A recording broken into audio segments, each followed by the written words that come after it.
Lecture 11, we will continue second chapter of the database management, the database environment. Today we will discuss topics on pages 30 and 31. The two topics are data independence and data models.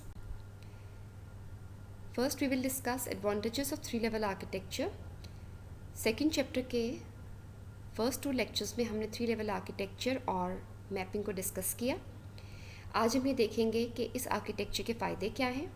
यह architecture हमें data independence provide करता है, जिसको detail में हम next slide में discuss करेंगे. इसके अलावा any change in the lower level of three level architecture does not affect the structure और functionality of the upper levels. Three level architecture का एक बहुत बड़ा फ़ायदा ये है कि इसकी किसी भी लेयर में अगर हम स्कीमा में कोई चेंज लेकर आएँ तो उस चेंज की वजह से उस लेवल से ऊपर के लेवल के स्कीमा में किसी भी किस्म के चेंज करने की ज़रूरत पेश नहीं आती. Change the structure of the database without changing application programs or the way users access data.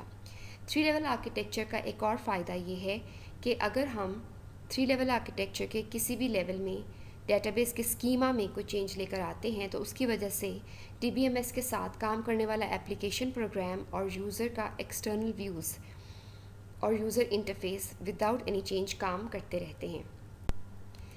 Data independence को डिफ़ाइन यूँ किया जा सकता है कि it is the separation of data and application program. Data और एप्लीकेशन प्रोग्राम की separation से मुराद ये है कि data independence helps you to keep data separated from all programs that make use of it. यानी डाटा और एप्लीकेशन प्रोग्राम में से किसी भी चीज़ में हम कोई चेंज लेकर आते हैं तो उसकी वजह से दूसरी चीज़ अनचेंज रहती है, उसमें चेंज करने की ज़रूरत पेश नहीं आती. Data independence helps you to change the database schema at one level of a database system without requiring to change the schema at the next higher level. ये डाटा इंडिपेंडेंस का दूसरा अहम फ़ायदा है जो लास्ट स्लाइड में हमने discuss किया है. अगर हम थ्री लेवल आर्किटेक्चर के एक लेवल के स्कीमा में कोई चेंज लेकर आते हैं तो उसकी वजह से उससे ऊपर का लेवल विदाउट एनी चेंज काम जारी रखता है. डाटा इंडिपेंडेंस की टू टाइप्स डिस्कस करेंगे, फिजिकल डाटा इंडिपेंडेंस और logical data independence. Physical data independence is the ability to change the internal level without changing the conceptual level. यानी अगर हम इंटरनल लेवल पर डाटा की स्टोरेज से मुताल्लिक कोई चीज़ चेंज करते हैं तो उसकी वजह से conceptual level without any change काम करता रहता है. Physical structure of the database में change without changing application programs और द यूज़र व्यूज़. इसी तरह फिजिकल या इंटरनल लेवल पर किया जाने वाला किसी भी किस्म का चेंज एप्लीकेशन प्रोग्राम्स को या यूज़र एक्सटर्नल व्यूज़ को चेंज नहीं करता और वो लेवल्स अपनी जगह अपने काम जारी रखते हैं. DBMS provide same logical view. DBMS का लॉजिकल व्यू वही रहता है जो चेंज से पहले मौजूद था. How is it possible? Physical data independence जिस चीज़ की वजह से पॉसिबल है it is called abstraction. Abstraction को डिफ़ाइन करेंगे कि it is basically hiding complexity and details. Three level architecture में हर लेवल अपनी डिटेल्स, अपनी कॉम्प्लेक्सिटी और अपनी फंक्शनैलिटी बाकी लेवल से हाइड करके रखता है और अपने से ऊपर के लेवल को सिर्फ वही डिटेल्स प्रोवाइड करता है जिसकी ज़रूरत उस लेवल को होती है. और इसी हाइडिंग की वजह से एक लेवल में होने वाला चेंज दूसरे लेवल को अफेक्ट नहीं करता. फिज़िकल लेवल पर किस किस्म का चेंज लाया जा सकता है? फाइल ऑर्गेनाइजेशन चेंज कर दी जाए या स्टोरेज स्ट्रक्चर्स चेंज कर दिए जाए. इनको बहुत डिटेल में हम प्रीवियस लेक्चर्स में डिस्कस कर चुके हैं. इसी तरह हम वो डिवाइस चेंज कर दें जिस पर हम डाटा स्टोर कर रहे थे. फॉर एग्ज़ाम्पल हम टेप की जगह डिस्क इस्तेमाल करने लगे. Modifying indexes is a method जिसकी मदद से हम रिकॉर्ड्स को ईज़िली और फास्टली लोकेट कर लेते हैं. उसमें हम कोई चेंज कर लें या हम अपने हैशिंग एल्गोरिदम्स को चेंज कर दें. Hashing algorithms are the methods जिसकी मदद से हम आर्बिट्रेरी लेंथ रिकॉर्ड्स को हम फिक्स लेंथ रिकॉर्ड्स पर मैप करते हैं. Changing the access methods, records को किस तरह से एक्सेस करना है, डायरेक्ट, सीक्वेंशियल, इंडेक्स सीक्वेंशियल, कोई भी मेथड हो सकता है, उसमें हम चेंज ले आएँ. तो इसमें से कोई भी चेंज हम फिज़िकल लेवल पर करेंगे तो उसके बाद conceptual level without any change काम करता रहेगा. और इसकी वजह ये है कि इंटरनल लेवल में आने वाला चेंज कॉन्सेप्चुअल लेवल को इफ़ेक्ट इसलिए नहीं करता कि वो चेंजेस कॉन्सेप्चुअल इंटरनल मैपिंग की मदद से अकोमोडेट कर लिए जाते हैं. Logical data independence is the ability to change the conceptual level without changing the external level. Conceptual level पर हम स्कीमा में चेंज करें तो उसके बाद external level without any change काम करता रहता है. इसी तरह लॉजिकल लेवल पर होने वाला चेंज एप्लीकेशन प्रोग्राम्स और यूज़र इंटरैक्शंस, यूज़र इंटरफेस में भी किसी किस्म के चेंज के बगैर उनके काम को कंटिन्यू रखता है. लॉजिकल लेवल में कौन कौन से चेंजेस आ सकते हैं? कोई नई एंटिटी ऐड कर देना या किसी एंटिटी को रिमूव करना, या एंटिटीज़ के बीच में रिलेशनशिप्स ऐड करना या रिमूव करना, डेटाबेस में कोई नई फ़ाइल ऐड कर देना या फ़ाइल में कोई नया कॉलम या फील्ड ऐड कर देना, किसी फील्ड की डेटा टाइप चेंज कर देना. यानी एक field for example numeric type थी, हमने उसकी टाइप अल्फ़ा न्यूमेरिक कर दी. तो ऐसा कोई भी चेंज लॉजिकल लेवल पर अगर हम करेंगे तो लॉजिकल डेटा इंडिपेंडेंस की वजह से external level without any change काम जारी रखेगा. But does it work all the time? क्या कॉन्सेप्चुअल लेवल पर होने वाला चेंज एक्सटर्नल लेवल को बिल्कुल भी अफेक्ट नहीं करता? No. There are some changes that can cause problem. हम कॉन्सेप्चुअल लेवल पर हर किस्म का चेंज नहीं लेके आ सकते. फॉर एग्जांपल, कॉन्सेप्चुअल लेवल पर डेटाबेस स्कीमा में से मैंने कोई फील्ड या एट्रीब्यूट रिमूव कर दिया, डिलीट कर दिया, अब वो एग्जिस्ट नहीं करता. लेकिन जब एक्सटर्नल लेवल से कोई यूज़र उस फील्ड या एट्रीब्यूट को देखना चाहता है तो वो एट्रीब्यूट कॉन्सेप्चुअल लेवल पर अब अवेलेबल नहीं है.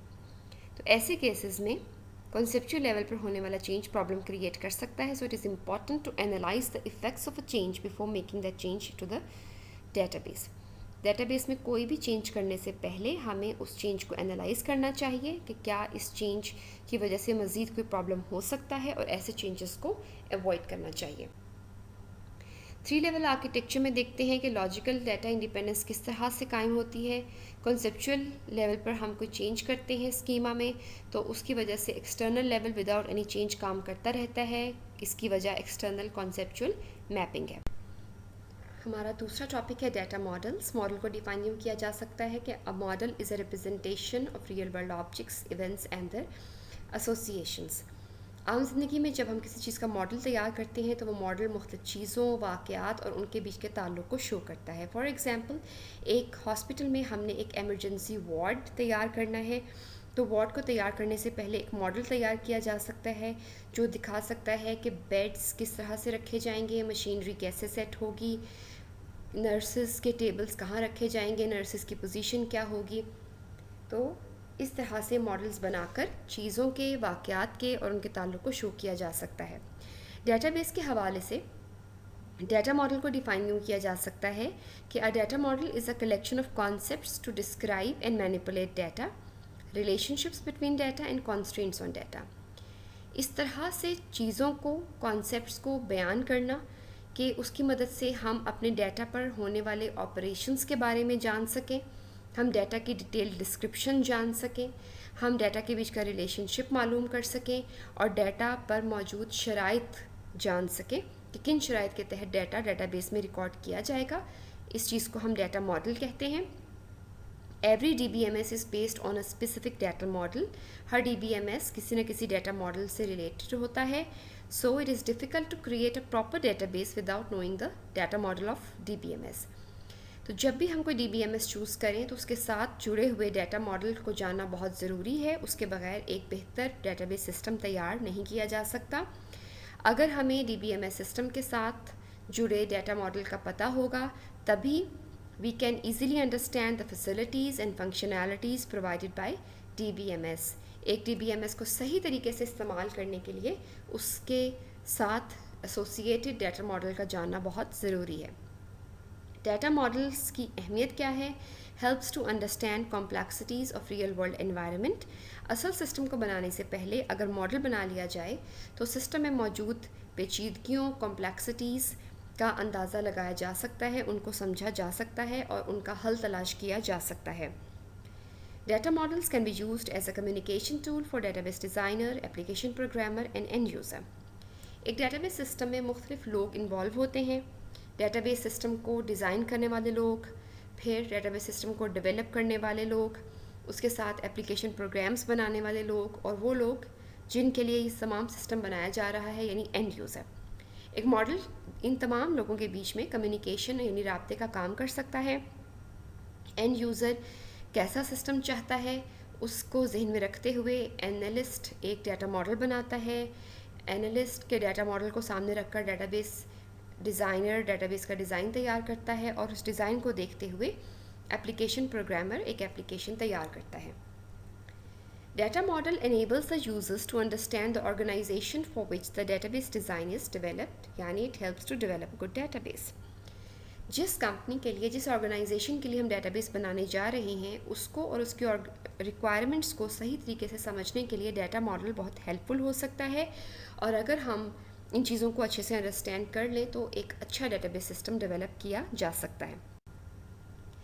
डाटा मॉडल्स के बेसिकली 3 पार्ट्स होते हैं। स्ट्रक्चरल पार्ट जो डिस्क्राइब करता है set of rules to develop a database system को बनाते हुए किन किन रूल्स को फॉलो करना है। दूसरा पार्ट मैनिपुलेटिव पार्ट होता है जो ये डिस्क्राइब करता है कि डाटा पर किस किस्म के ऑपरेशंस परफॉर्म किए जाएंगे। फॉर एग्जांपल डाटा को अपडेट किया जा सकता है यानी चेंज किया जा सकता है, डाटा को रिट्रीव यानी रीड करने के लिए निकाला जा सकता है, या फिर हम डेटाबेस के स्ट्रक्चर को मेटा डाटा को भी चेंज कर सकते हैं। डाटा मॉडल का तीसरा पार्ट है सेट ऑफ इंटेग्रिटी रूल्स जो हम ऑलरेडी डिस्कस कर चुके हैं कि डाटा पर ख़ास किस्म की शराइत आयद की जाती हैं ताकि सही किस्म का डाटा डेटाबेस में दाखिल हो। It is to ensure data accuracy कि हमेशा हमारा डाटा करेक्ट हो, इसमें किसी किस्म के एरर्स ना हो। 3 तरह के डाटा मॉडल्स हम डिस्कस करेंगे। ऑब्जेक्ट बेस्ड डाटा मॉडल्स जो 3 लेवल आर्किटेक्चर के कॉन्सेप्चुअल और एक्सटर्नल लेवल्स को डिस्क्राइब करते हैं।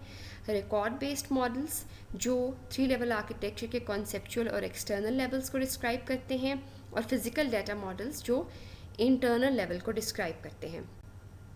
ऑब्जेक्ट बेस्ड डाटा मॉडल्स जो कॉन्सेप्ट इस्तेमाल करते हैं वो एंटिटीज़, एट्रीब्यूट्स और रिलेशनशिप्स के हैं, जैसे कि हमने ऑलरेडी डिस्कस किया। एंटिटी से मुराद हर वो चीज़ है जिसका डाटा हम स्टोर करते हैं। वो एक पर्सन भी हो सकता है, वो एक प्लेस भी हो सकती है, थिंग या कोई इवेंट, कोई वाक़या भी हो सकता है। Attribute is the characteristics of an entity. एक एंटिटी की जो जो चीज़ हमने स्टोर करनी है वो उसके एट्रीब्यूट्स कहलाते हैं। इसी तरह एंटिटीज़ के बीच का ताल्लुक रिलेशनशिप कहलाता है। यहाँ पर 2 एंटिटीज़ शो हो रही हैं, स्टूडेंट एंड कॉलेज, क्योंकि हम इन 2 चीज़ों का डाटा स्टोर करना चाहते हैं। स्टूडेंट एक पर्सन है जबकि कॉलेज एक प्लेस है। इन दोनों को हम एंटिटी कहेंगे। स्टूडेंट से रिलेटेड हम स्टूडेंट का आईडी, नेम और एड्रेस स्टोर करेंगे, ये स्टूडेंट के एट्रीब्यूट्स हैं। और कॉलेज के मुतालिक हम कॉलेज का आईडी और नेम स्टोर करेंगे, ये कॉलेज के एट्रीब्यूट्स हैं। और स्टूडेंट और कॉलेज का ताल्लुक ये है कि a student studies in a college, ये इन दोनों एंटिटीज़ के बीच में पाया जाने वाला रिलेशनशिप है। ऑब्जेक्ट बेस्ड डाटा मॉडल्स की मज़ीद कुछ टाइप्स हैं, एंटिटी रिलेशनशिप, सिमेंटिक और object oriented. Object based data models को हम डिटेल में डिस्कस नहीं करेंगे। एक और दूसरी कैटेगरी है फिज़िकल डाटा मॉडल्स। जिस तरह से हमने कहा था कि फ़िज़िकल लेवल स्टोरेज डिटेल्स को हैंडल करता है, इसी तरह physical data models describe storage of data in computer. किस तरह से डाटा को स्टोर करना है ये मॉडल्स इन डिटेल्स को डिस्कस करते हैं। रिप्रेजेंट क्या करते हैं कि रिकॉर्ड्स को किस तरह से किस तरीके से स्टोर करना है, रिकॉर्ड्स की ऑर्डरिंग या तरतीब कैसे रखनी है, रिकॉर्ड्स को इस्तेमाल कैसे करना है, एक्सेस कैसे करना है। फ़िज़िकल डाटा मॉडल्स की आगे मज़ीद कुछ टाइप्स हैं, यूनिफाइंग मॉडल है, फ्रेम मेमोरी है। इन मॉडल्स को भी हम डिटेल में डिस्कस नहीं करेंगे।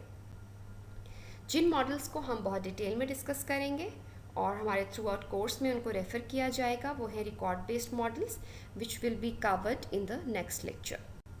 That's all for today. Thank you.